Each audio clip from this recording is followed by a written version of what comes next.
I can't believe you're asking us for money. My sister Amanda's laugh echoed through my hospital room, sharp and cruel. We have our own expenses, living costs are rising, and the kids need new iPads. She stood there in her designer outfit, perfectly manicured nails gripping her latest iPhone, while I laid in my hospital bed after emergency surgery. Amanda, I let you live in my house rent-free for 5 years, I said quietly, still weak from the procedure. I just need help with these medical bills. I'm not asking for much. Oh, here we go again with the house thing. She rolled her eyes. You're always throwing that in our faces. Besides, we've been maintaining it. That's worth something. This is your problem, Sarah. Deal with it. My name is Sarah Mitchell, and at 42, I was learning the hard way that family loyalty only goes one direction. 5 years ago, when Amanda, her husband Mike, and their 3 kids needed a place to stay after Mike's business venture failed, I opened my home to them.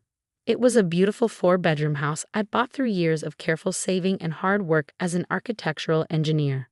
Just for a few months until we get back on our feet, they'd said. Those few months turned into years.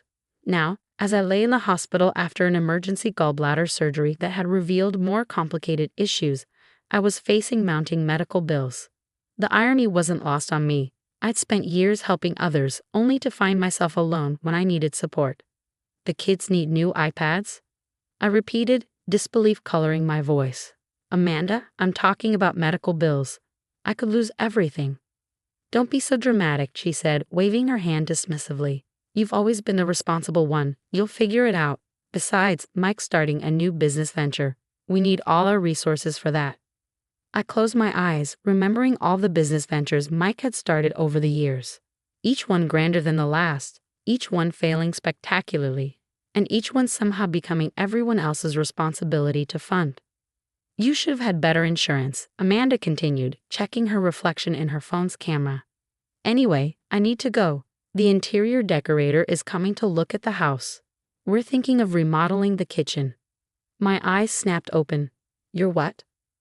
Oh, nothing major, she said airily. Just updating a few things. That kitchen is so outdated. The decorator says it's affecting our social media aesthetic. I struggled to sit up, ignoring the pain in my abdomen. Amanda, you can't remodel my house without my permission. You're not even paying rent. She gave me a strange look, a small smile playing at her lips. About that, we should talk when you're feeling better. Rest up, sis. With that, she sashayed out of the room, leaving behind the cloying scent of her expensive perfume, and a growing sense of dread in my stomach. That evening, my best friend Lisa came to visit, bringing actual homemade soup instead of empty promises. When I told her about Amanda's visit and the remodeling plans, her face darkened. Sarah, something's not right, she said, putting down her purse and pulling out her laptop. Have you checked your property records recently? I frowned. No, why would I? I've owned that house for 10 years. Lisa's fingers flew over the keyboard. As a real estate attorney, she had access to property databases that normal people didn't. The crease between her eyebrows deepened as she scrolled through something on her screen. Sarah, she said slowly, when was the last time you actually looked at your house documents? They're in my home office, in the filing cabinet. I trailed off as realization hit me. The home office that had become Amanda's eldest daughter's bedroom.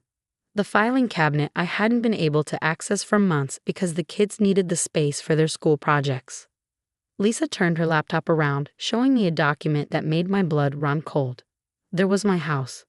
But the ownership details had changed.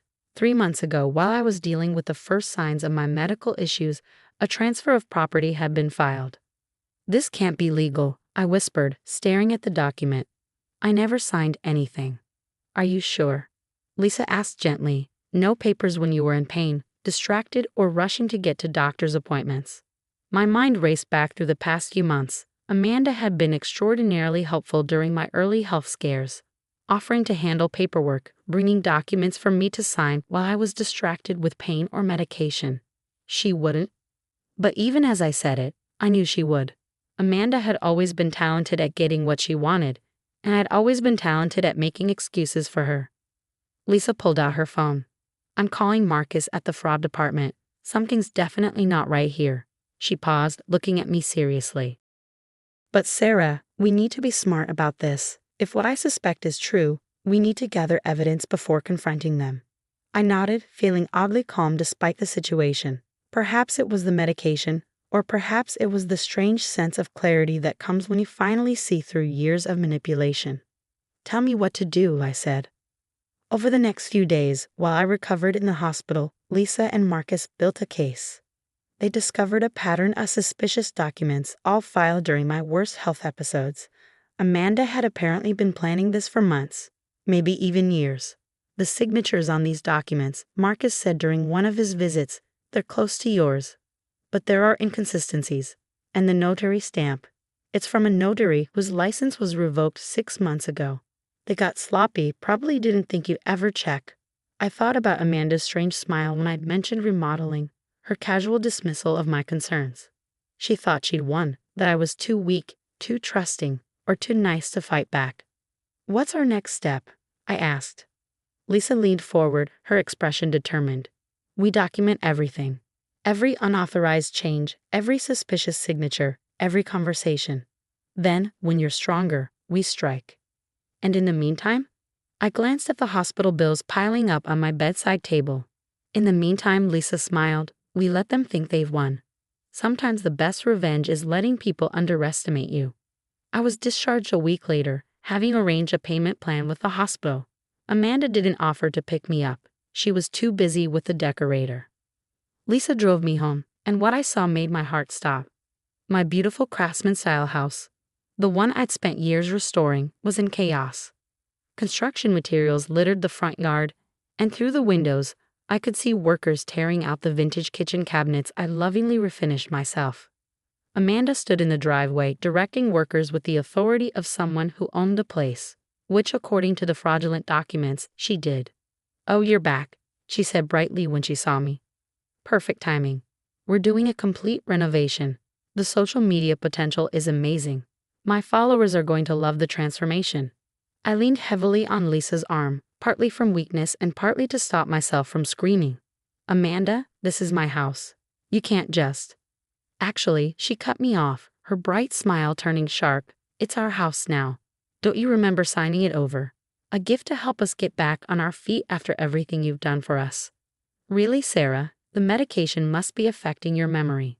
Mike appeared in the doorway, looking uncomfortable but staying silent. He'd always been like that, letting Amanda take the lead while he played the helpless bystander. "And since it's our house now," Amanda continued, "we think it's best if you find somewhere else to stay while you recover. All this construction noise won't be good for your health. Maybe Lisa can put you up for a while."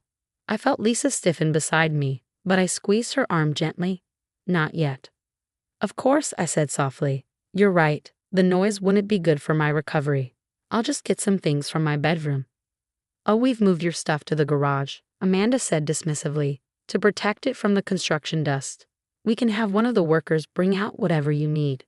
I nodded, still playing weak and compliant. "That's thoughtful of you. Just some clothes and my medications for now. I'll figure out the rest later." As we waited for the worker to bring my belongings, I watched Amanda direct more changes to my home, each casual order feeling like a personal attack. The worker returned with 2 hastily packed boxes and my medication bag. "Don't worry about the rest," Amanda said, already turning back to the decorator who had arrived with fabric samples. "We'll take good care of everything." Lisa helped me back to her car, and as we drove away, I finally let the tears fall, not from sadness or defeat, but from pure, cleansing anger. "They really think they've won," I whispered. Lisa glanced at me, a slow smile spreading across her face. "But they don't know about Marcus's investigation, or the documented fraud, or the fact that I've already filed emergency injunction papers." I wiped my eyes, sitting up straighter. "Or about the hidden cameras I installed in my home office 3 months ago, right after I first got sick and started noticing things going missing." Lisa's smile turned into a grin. "You never told me about those." "I didn't tell anyone," I said, thinking about the tiny cameras I'd installed after years of misplaced documents and mysterious changes to my paperwork. I thought I was being paranoid. Turns out, I wasn't paranoid enough. "No," Lisa agreed, "but you were smart enough to protect yourself, even if you didn't know exactly what you were protecting yourself from." As we drove to Lisa's house, I thought about Amanda's smug smile, her casual cruelty, Her absolute certainty that I would just roll over and accept her betrayal like I had so many times before. "How long until we can move?" I asked. Lisa checked her rearview mirror, her expression turning serious. "Marcus is expediting everything. With the evidence we have, the fraudulent signatures, the revoked notary, the hidden camera footage, we could have them out within weeks. But I think we should wait just a little longer. Let them sink more money into those renovations, document every change they make without the legal owner's permission. The more evidence we have, the stronger our case." I nodded, thinking about all the times I'd let things slide for the sake of family peace. Not this time. This time I would wait, watch, and when the moment was right, I would take back everything they tried to steal. "They think I'm weak," I said, staring out the window at the passing houses. "They think that because I've always been the nice one, the understanding one, that I'll just accept this too." Lisa pulled into her driveway and turned off the engine. "Well, then they clearly don't know the real you. The you that put yourself through engineering school, restored that house from a wreck to a showcase, and built a career while they were playing house with your property." She was right. Somewhere along the way, I'd let Amanda's version of me, the pushover, the soft touch, the eternal doormat, become the truth. But not anymore. "Get some rest," Lisa said as she helped me inside. "You'll need your strength for what's coming." I settled into Lisa's guest room, surrounded by the few possessions I'd managed to take from my own home. On the bedside table, my phone buzzed with a text from Amanda. "The decorator says we should think about converting your old bedroom into a home gym. The kids need a place to stay active during winter. Hope you're recovering well." I didn't respond. Instead, I opened my laptop and logged into the hidden camera feed. There was Amanda, walking through my house with the decorator, pointing out all the changes she wanted to make, each suggestion more expensive than the last. The cameras caught every word, every plan, every casual dismissal of my existence. "We'll need all new appliances," she was saying, "and maybe we can knock out this wall to create an open concept space." The old owner, she actually rolled her eyes when referring to me, had such dated ideas about home design. I closed the laptop, a strange sense of calm settling over me. They thought they had won, thought their fraud and manipulation had given them everything they wanted. They had no idea what was coming. "Rest up, sis," Amanda had said in the hospital, so sure of her victory. I lay back on Lisa's guest bed, closed my eyes, and smiled. Oh, I would rest. I would recover. And then I would show them exactly what happens when you push the nice one too far. 2 weeks passed, and from my temporary sanctuary at Lisa's house, I watched through the hidden cameras as Amanda and Mike poured money into my home. Each day brought new deliveries, high-end appliances, custom cabinets, designer furniture, all funded by the home equity loan they had somehow managed to take out using the fraudulent property transfer.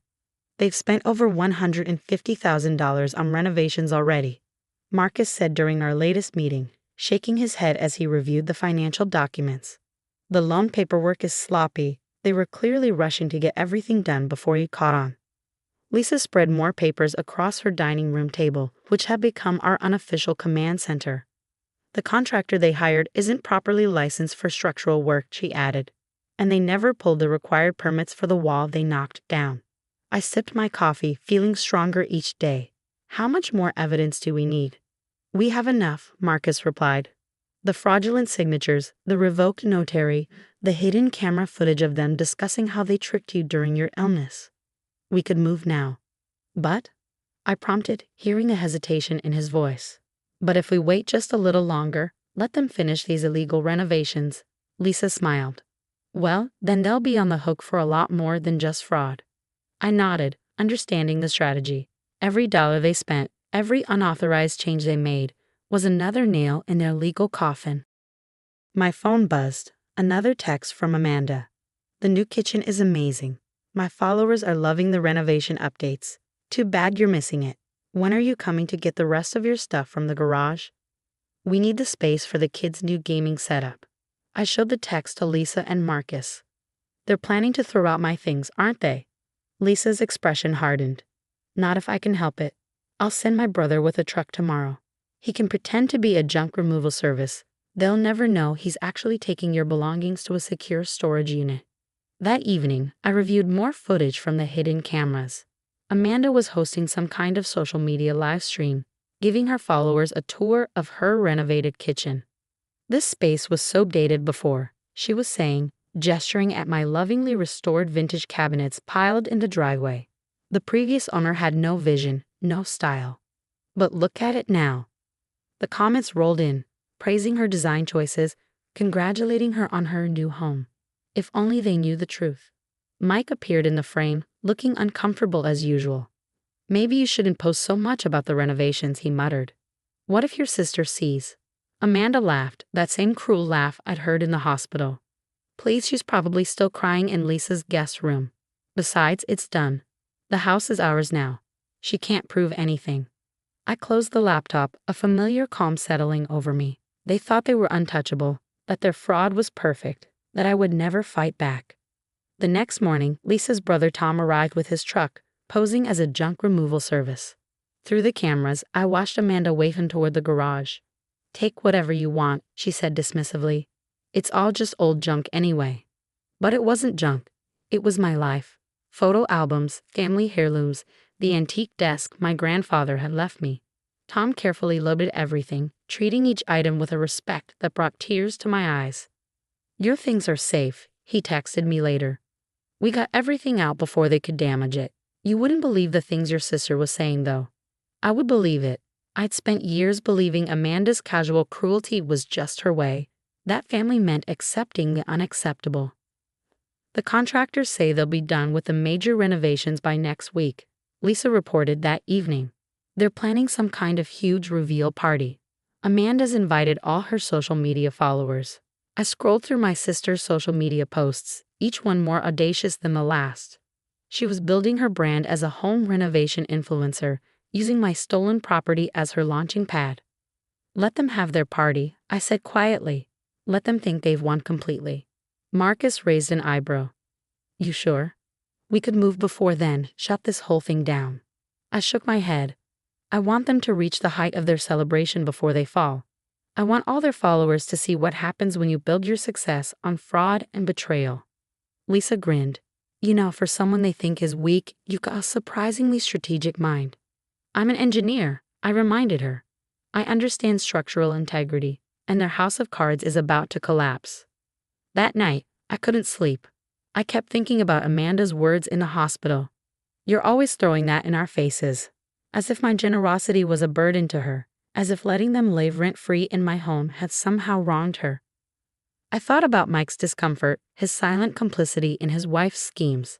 He wasn't innocent.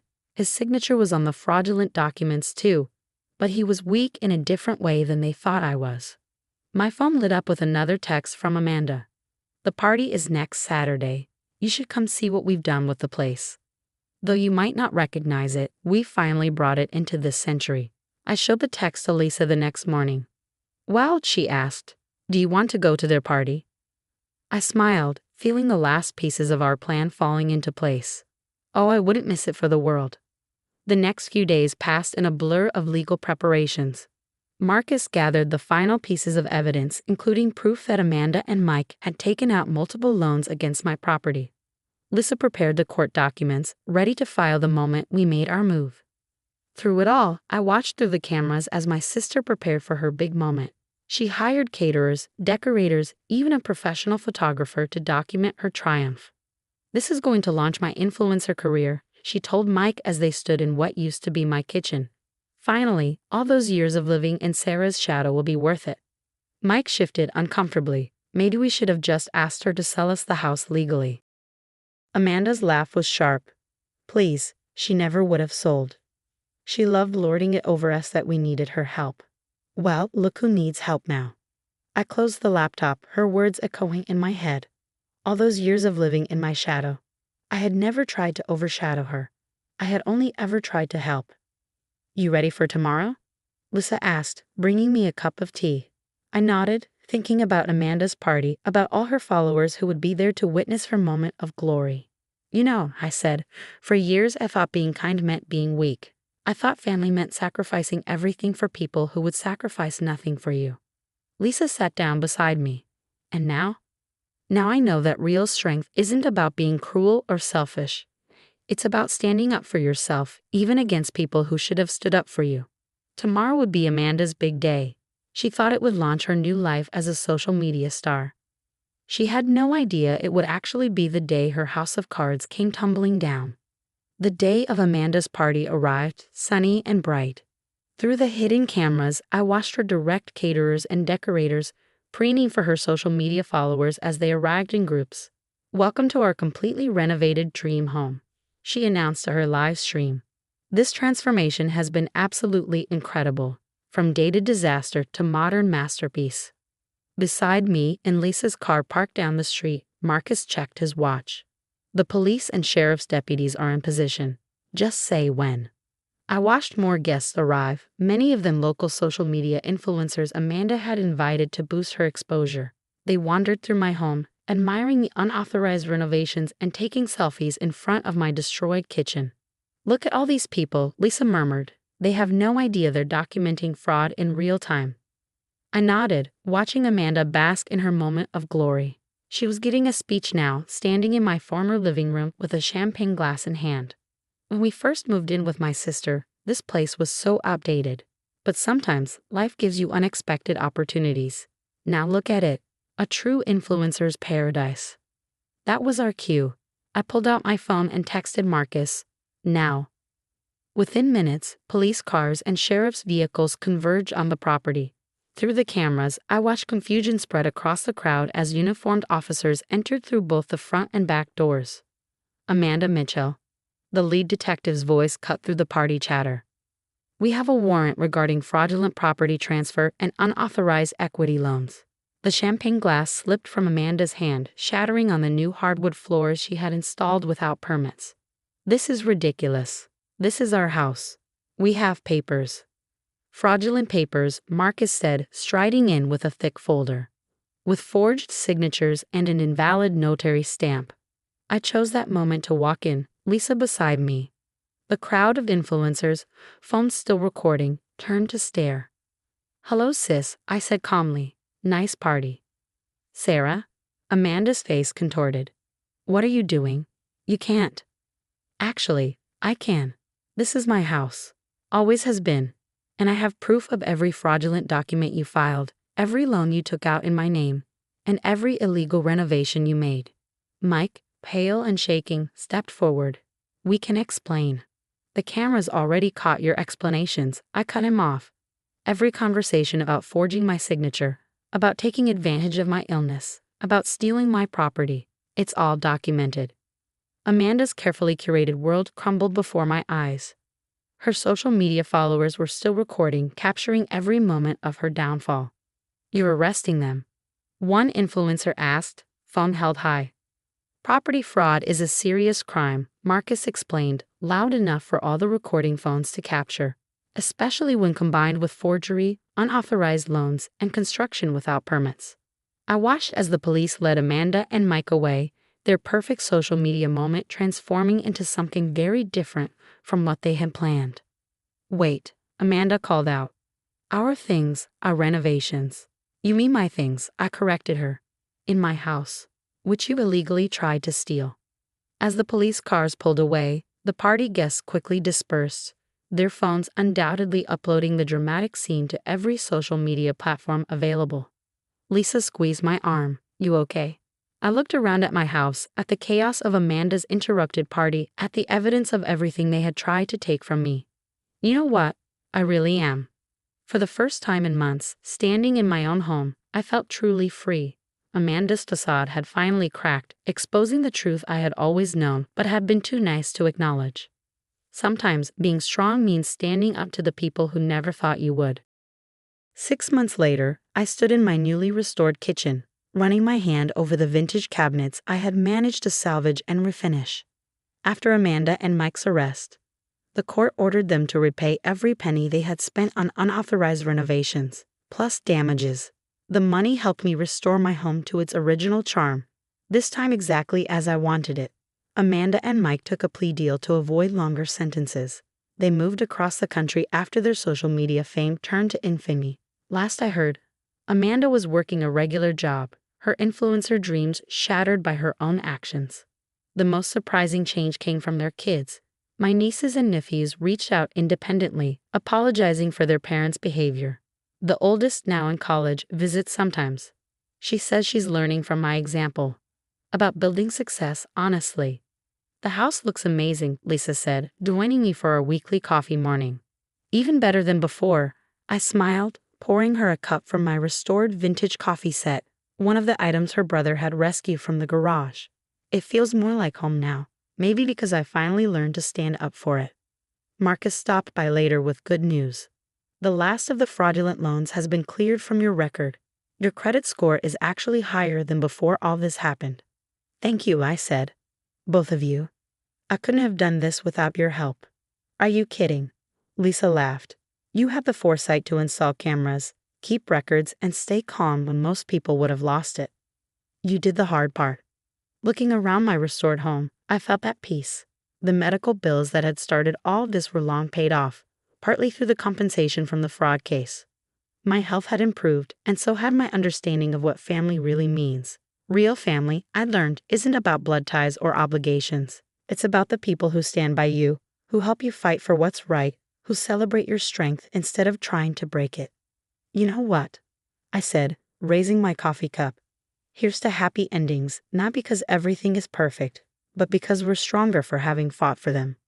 Lisa and Marcus raised their cups too, and in that moment, surrounded by true friends in my restored home, I knew I had finally found the family I deserved. Sometimes the happiest endings come not from forgetting the past, but from learning from it, growing stronger, and building something better than before. And that, I realized, was the best revenge of all.